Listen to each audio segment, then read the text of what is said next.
Thank you so much. And welcome to the Post Game Lobby. Still here with Stress and the Fish Show, where we are going to look back on today's games and banter a bit, have a bit of discussion, starting with the series that just wrapped up. As Pyra said, H2K can be happy. It was the big question. Will they be really tired? Will they not really have any motivation? Will they keep going? I want to say something there. I see it because you're doing this. Yeah. Sorry. Go ahead.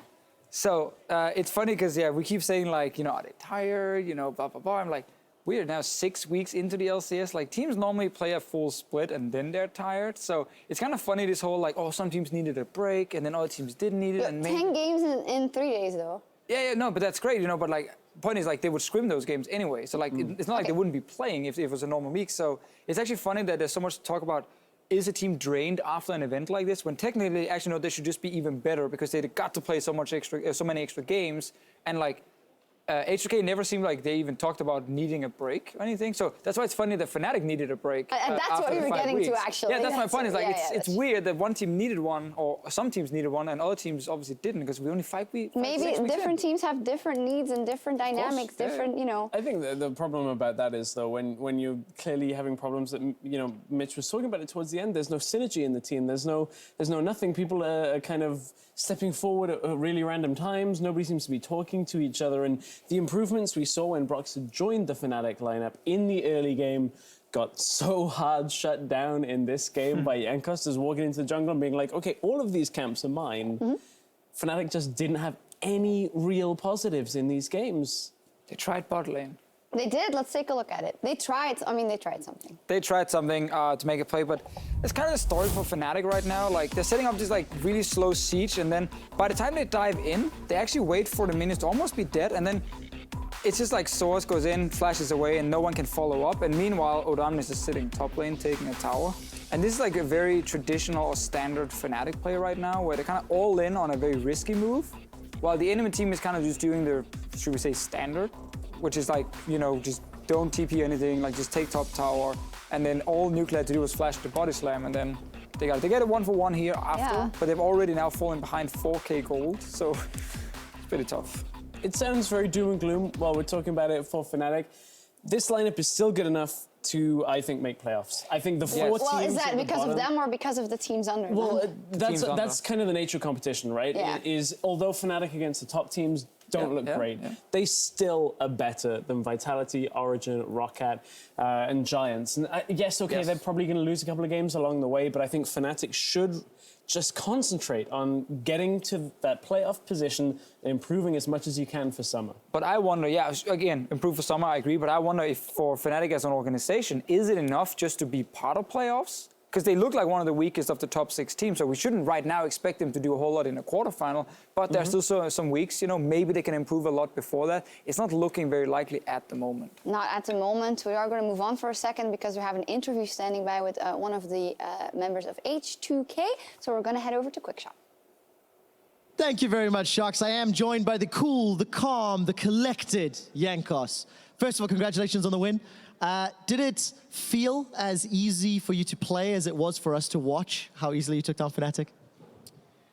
To be honest, I felt like in the first game, the guy who did draft for Fnatic should probably not get food or not get paid because it was so bad for my eyes, I almost, like, pretty much I knew from the beginning that we will win this game no matter what. And then second game, the draft kind of improved, but it was still a little bit shaky, and I felt like their players were hinting it, so. Thing is, that's something we've heard a lot. Fnatic's drafts all split. Is that something that you guys as H2K have also noticed? As a team, they just don't seem to maybe read the meta or pick the appropriate champions? What do you think? It's really hard to judge why Fnatic is doing such mistakes. I think maybe they just can't read the meta, maybe they don't know what's good. I felt like after IEM we improved a lot and they stayed the same, so that's why we kind of rolled over them this game. Even though it was not a flawless game, we still kind of just won it. And they are just, I don't know what are they doing, to be honest, but... It's a really tough situation for Fnatic. You mentioned IEM. I actually wanted to ask you a few questions about your experience in Katowice, playing into the crowd, losing a series to Flash Wolves that you guys should have won. That game 2 team fight. Well, talk to me about that series first of all. What was going through your mind? Hey bro, stop it. Yeah. Okay. I mean, Flash Wolves are a really good team, and we are the only European team that took a game from them and almost took the second one.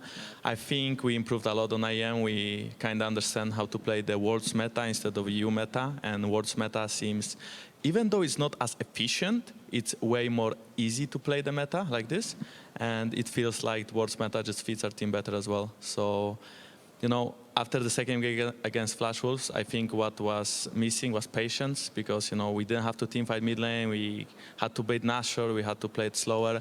I feel like we got a little bit too excited in the game, in the second game, because, you know, first game was kind of collective, we were doing mistakes, we were losing some team fights, but we still managed to close the game. Second game was very similar, where early game was very smooth. At some point, though, in team fights, we started making huge mistakes. We started splitting up. We were over eager, and that did cost us the BO3. It was great watching you guys play. H2K, for most of your games, most of the time, look in control and calm and collected. It's just those small mistakes that seem to cost you guys. What was it like playing in Katowice again with that whole crowd? You had huge smiles every time the crowd was cheering for H2K and Yankos. I mean, it's really nice to play in front of a crowd that cheers for you and for your team. And since, you know, I was in Poland and I love Polish crowd and I always wanted to play in front of a huge Polish crowd, then that was like dream come true. And every time they would cheer for us, it was so pleasant. And it was so amazing. It's really hard to describe it, but the feeling I had on stage was just like, I was a god, you know, like, I was not Faker because I'm not good, I mean, compared to Faker, but still, you know, they're cheering for me and supporting me, so it was insane. First Blood King, I mean, you've got a different title, not exactly the unkillable Demon King, but it still counts, Yankos. Maybe. Let's bring it back to the EU LCS. Today, both teams that are in the running for #2 team behind G2-1, you guys and Misfits. Next week, you're playing Misfits. Who is the second best team if G2 is the first? I honestly think that Misfits are playing the Worlds meta since the very last week already, I mean before IEM.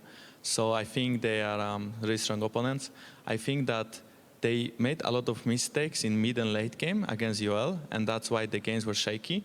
But as we could see, their early game is really on point, and they play very similar style to us right now. So I think this matchup will be really tough. I think they are great. I think they have great players, and it's going to be way, way harder than in Fnatic. It will be, but you haven't answered my question. Who is the second best team? Is it H2K or is it Misfits? Well, we'll have to see. Just, you know, tune into the European LCS next week and... Yeah.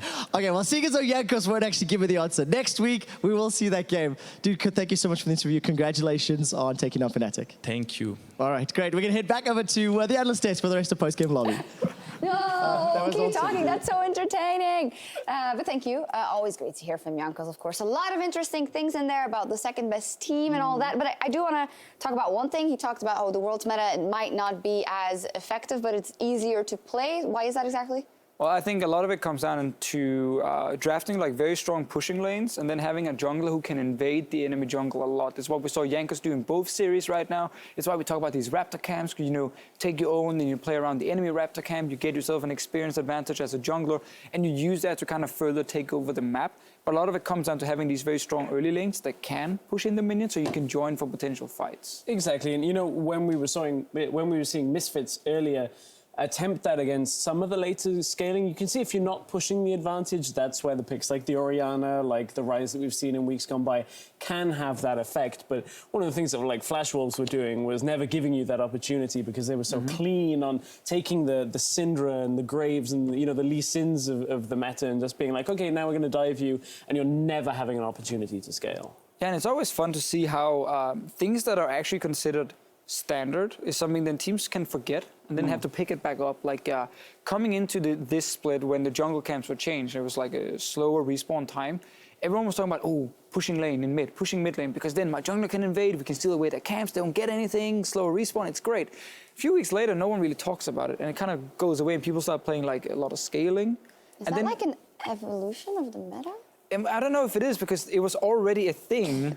Then they swapped away from it, and then they go to IEM and they play against like Casa and the Rox Tigers, who did this exact strategy, and like a lot of Syndra from Mabel, and they're like, oh yeah, is really strong. Yeah, Well, we should do this too. That's why it's so fun always, like an actual World Championship, when it's a couple of weeks and you see that meta evolving within the microcosm of that championship. But we're not there yet. We're long not there yet. But the question is, who will get there from EU? That is always the long-term question. And Misfits, again, today, even though they are a rookie squad in the LCS, they looked fantastic. They played the Unicorns of Love and asserted their dominance and again said, no, we are here to stay.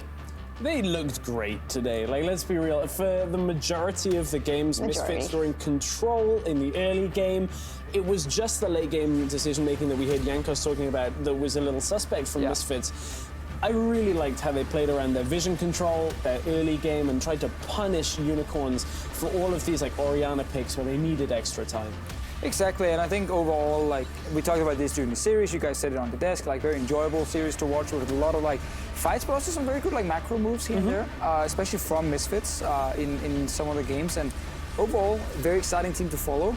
And within Europe, yes, they're making some mistakes, but they're not making enough to not beat some of these other top teams, and that's why this H2K Misfits series is going to be so exciting, because they have like these moments in games where they look like so good. You're just like, man, this is clean, you're getting the early advantage, oh, nice rotation, we love it, good vision. And then both teams have these like mistakes, especially towards the late game, where things can fall apart. So it's going to be fun to see these two kind of teams play each other when they have the same weaknesses and strengths. Oh, absolutely. And I think there's a big strength that H2K have that Unicorns did not in this series. And that is the fact that Nuclear and Che are not going to get killed in lane by Ignar. That's true. Which means Ignar can't go out of lane quite as often. And that shuts down some of that playmaking. Like, that's such a hype 2v2 for me, because now it's Hans Sama and Ignar getting tested again. We saw against Venomithi, they didn't really have that much opportunity. Now let's see it against Nuclear and Che. I mean, there's another thing I like about both teams is that I feel like almost every player is one where you've got to be like, ooh, I want to see that matchup. Power Vivo versus Febiven, two of the best performing mid laners right now. Odo Amne versus Alfari, two of the best performing top laners. Kakao Yankos, two of the best performing junglers. Like, I feel like every matchup here, like the one coming into the split you wouldn't highlight would be the bot lane matchup specifically. But because Nuclear and Che is obviously doing much better and Hansama and Ignar's been doing really well, it's like every lane, there's a lot of positives and you really want to see how they match up against each other. It'd be very exciting, which, you know, it could be right now, but if we should probably watch it. I think we should all watch it. We are going to watch it. And also player of the series in that Misfits one was Kakao, was very close, and he always has such a good impression or such a good game. And the most important thing was like on Lee Sin in the last game, even late game where you are kind of just a kick bot, he did always find the opening very good to make kick it happen. Bot. He found the correct kicks, and he also killed the AD carry a few times. So many times. It was great, and always happy doing it as well. Every time we get the shot of Kakao, he's laughing. Died, whatever. I also like that Power Vivo, he had an interview, it was on Reddit, where he talked about how like playing with Kakao is just like you get this like super positive environment because he's super happy. The Huni effect. It's kind of the Huni effect, but he's also like super tryhard. So he watches, you know, his own VODs. He plays a ton of solo queue all the time. Like there's never like a break for him specifically. It's always trying to improve while being this happy guy that makes everyone else around him happy. That's a great teammate to have. It is. One of the biggest improvements that Power of Evil has made in game, not just morale. Being happy. He is a lot more cautious about making these overextended plays. On Origin, on Unicorns, he used to be like, I'm going in, I'm going to try and make a play. Now you see him take a step and it's like, oh, should I go towards an Orianna that still has Shockwave? On Ari, yes, of course he's looking for the charm, but he knows he can rely on the rest of his team. It's a more controlled Power of Evil, and that's one of the reasons why he's succeeding. Well, that's the arcs of mid laners that we've talked about a couple of times already with Perks, who said, oh, first, you know, I was reckless and doing good, and then I focused on the macro game and I took a step back. Febiven went through the same thing. Power of Evil went through the same thing. Growing up. They're growing up. They're growing into these fantastic players that we love to see, or growing back into their peak, like Febiven, who has, you know, done fantastically this split so far already. And it's so interesting to see for me the Misfits, because it is everything you need as a shining example of a challenger team coming into the LCS in terms of coaching staff as well. And even today, after their victory, nota bene, versus the Unicorns of Love, there was a tweet from Daku, the head coach, saying, well, disappointed with today's performance. Despite the win, it wasn't clean. We have stuff to work on, which is, of course, in stark contrast to other teams who would you be like, GG, go next. Yeah, that's true. That's true. And a lot of other teams also would be like, just give us a win. Like we really need a win right now. Where if you are Misfits, like week one, if you got a 2-1 victory over Unicorns, you'd just be happy about it. But now, because you have become a top team, everyone looks at you like you are a top team. You have to act like a top team, which means if you feel like you're making, too many mistakes in your game as a coach and as a team, then these kind of tweets will happen because you're like, damn, we lost a Baron. They normally don't lose Barons. They lost game 2 as well. So I understand why he's like disappointed, but obviously also take a step back and realize we're week 6 and your team is doing really, really well. And not only that, you're talking about taking a step back from the growth. The fundamentals of everything they've been talking about for the last 6 weeks, where they're like vision. We've been working on vision.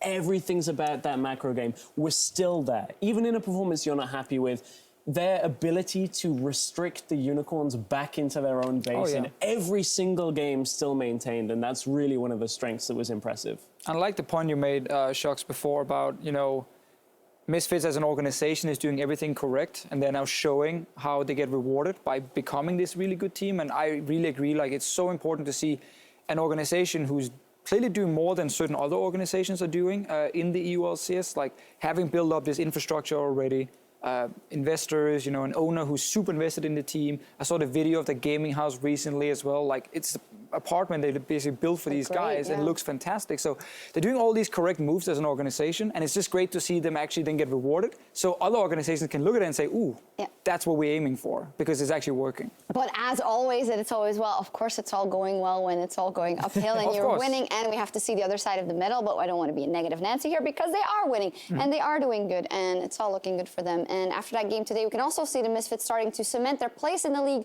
overall. We asked the question, who's the second best team in Europe? Well, I'm going to ask you guys, because you're right. It doesn't really matter. There's definitely the second best team in Group A, but out of everything we've seen today? We'll see you next week. All right. Yeah, I will go on record and say I think by a hair it's H2K. I think Misfits are looking very strong, and that's not to take anything away from them, but I do think H2K are probably just slightly better. Is Misfits' tendency to draw out games even when they have a lead a bigger problem than H2K's ability to throw games late? Well, they kind of end up in the same thing. Where the game ends up being much longer, and we're like, whoa, we don't really 100% trust in your late games. I think some of the problems are just so similar that it's like when they do play each other, it's either which team gets the early advantage and then kind of snowballs and then, avoids the mistake and boom, they're going to cleanly win the game. Or it becomes one of these slugfests where it's like, you win, but now I win, and now you win, now I win. And it's kind of hard to predict the winner in that sense. That's why I think it's really hard to say who's the second best, because I think both teams are even. I just don't know with G2, they're sitting there, we obviously have them number 1. I don't know how much better G2 is getting in Europe, because they seem to be needing practice with teams outside as well, and they can't get that. I want to see them come out of the gates, drop some of this slower thing, and just crush everybody. It's a bit sad, though, talking about the second place team. Weeks 1 to 4, if you didn't put unicorns there, everybody would think you're crazy.